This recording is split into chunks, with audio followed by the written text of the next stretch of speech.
So, have you ever been riding in your car, driving around, and you're just going on a short, like 10-minute drive, and you're listening to the radio to like your favorite tunes, and something about the song triggers your mind to start unlocking your past? Things that you hadn't thought about since you were a little kid. Like, say, for instance, you had a school teacher who didn't like you, and all of a sudden you remembered an incident where the teacher allowed a kid to beat you up or do something bad to you, and the teacher stood by and didn't say anything and allowed the child to attack you. Or you remember a childhood memory that was unpleasant, that made you fearful. Things start to unlock to the point where you start to cry. And so you're just driving and tears are slowly starting to run down your face because you're remembering things that you hadn't thought about in forever. Like, it's been a long time since you thought about these things. And so this is like what I call like a trauma. These are things that I've experienced a lot in my lifetime because I'm over 50 now. And I wonder, like, sometimes does this happen to other people? I know I've been through a lot in my short lifetime. I've experienced a lot of negative energy, negative people who couldn't see me for who I was and basically verbally abused me a lot of times. And so I basically internalized a lot of that stuff and have forgotten about it. I just lock it away. You never really get help for, abuse and stuff like that. For me anyway, I never did. I just basically start crafting or doing something to not think about those things. But I notice, like, when I'm driving in my car, stuff start to unlock, and I always find myself crying to whatever destination I get to.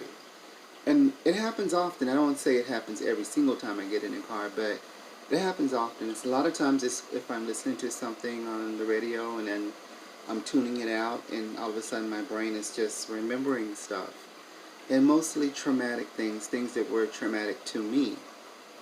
And so I just kind of like wanted to talk about that, what it's like for a person like myself who has had to make the hard decision to live outside the box and live in my truth and survive a lot of negative people. And I was in a community of negative people for a long time, and I can tell you countless times that I was like being bullied, name called, and stuff like that. And it was very traumatic, but you just internalize those things and then you just move on. And then over the years, as you're growing, you begin to realize, like, hey, these people don't really see me. They just um, are just, negative bullying types of people. And, what's the best way to navigate my way around people like that? And the best thing that I found was just to stay away from them. And so I guess that's my advice to a lot of young people who may be going through those internalized things. You don't realize that you're carrying all this stuff around with you as you get older and older and older. And it's trauma. It's verbal trauma, physical trauma, mental trauma. And you carry that stuff with you. It's never going to exactly leave your body. And there's times when you just have to cry and let those things come out. And so, as a person who lives with all of that stuff, um, and have survived it and have moved on with my life, I hope that this little chat will help you in some small way see yourself clearly, that you're not alone, and that even as a 50-year-old plus person, I still carry around a lot of things that have been locked away that I've forgotten about. But every now and then I'll be driving in my car and I'll remember stuff. And it makes me cry because it makes me extremely sad that I had to go through that. But I would tell you I'd go through it again. I'd walk in fire just to be in this space that I am now. no matter what the struggle is, and that it was worth it, because at least I have peace of mind. And suicide wasn't the end result for me, because a lot of kids do suicide out when they can't figure themselves out and don't understand why they don't fit in or they don't belong in their subgroups or their communities that they live in. So I want to thank you for listening, and now let's just go ahead and move on to a little karaoke. Hope you like this one.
Thank you, everyone, and see you next time.